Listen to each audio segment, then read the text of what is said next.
Hello students, good morning to all of you. So आज का हमारा टॉपिक है velocity and momentum of centre of mass. So इससे पिछले वीडियो लेक्चर में हमने सेंटर ऑफ मास के बारे में समझा और टू पार्टिकल सिस्टम के लिए position coordinate of centre of mass को फाइंड आउट किया। एंड जो हमारा इक्वेशन आया था, जो हमने डिराइव किया था equation position coordinate of centre of मास के लिए, उसे हमने जनरलाइज कर दिया एन पार्टिकल सिस्टम के लिए भी।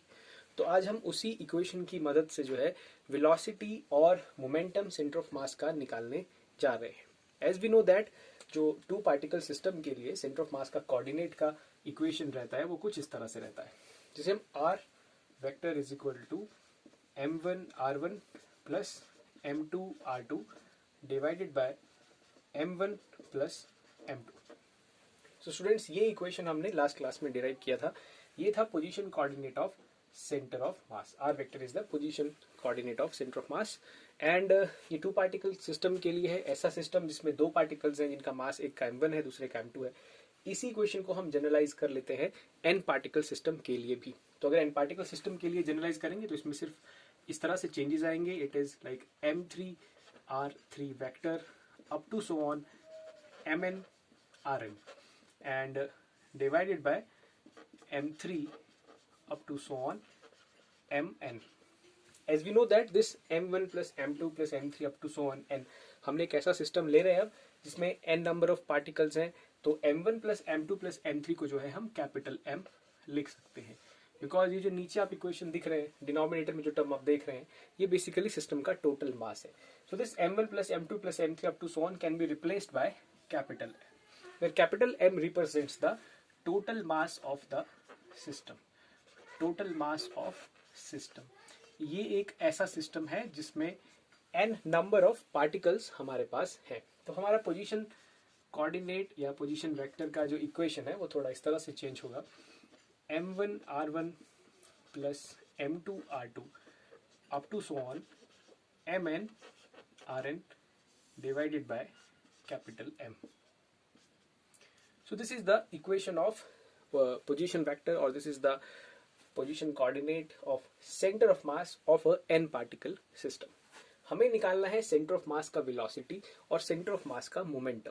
तो इसके लिए हमें पता होना चाहिए उसका क्या पोजीशन है। तो वो पोजीशन पता करने के लिए हम इस इक्वेशन की मदद यहाँ पर ले रहे हैं। Let us suppose this is our equation number 1। So this is the position at any time T. ये सेंटर ऑफ मास की पोजीशन है एट एनी टाइम टी। तो अगर हम पोजीशन को डिफरेंशिएट करते हैं देन हमें मिल जाता है वेलोसिटी।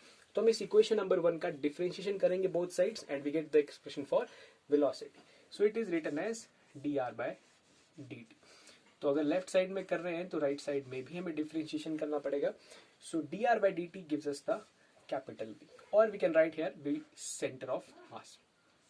सो ये हमें मिला velocity of centre of mass. इस 1/m को हम ऐसे लिख सकते हैं and it is written as d by dt and it is m1 r1 plus d by D T हमने पूरी इक्वेशन के साथ किया था। ओके स्टूडेंट्स, m को हमने बाहर लिख लिया, d by D T m2 r2 vector up to so on d by D T mn rn vector. So ये जो हमें इक्वेशन नंबर 2 मिली है, इस इक्वेशन की मदद से आप सेंटर ऑफ मास की वेलोसिटी को फाइंड आउट कर सकते हैं। This is the velocity of centre of mass 1 upon total mass and d by dt m1 r1 d by dt m2 r2 d by dt mn rn। So इसको और simplify किया जा सकता है 1 upon capital M and it is written as m1 dr1 by dt plus m2 dr2 by dt plus up to so on mn drn by dt। So this is like 1 upon capital M and this is m1 dr1 by dt is written as v1 and plus m2 v2 plus up to so on mn vn।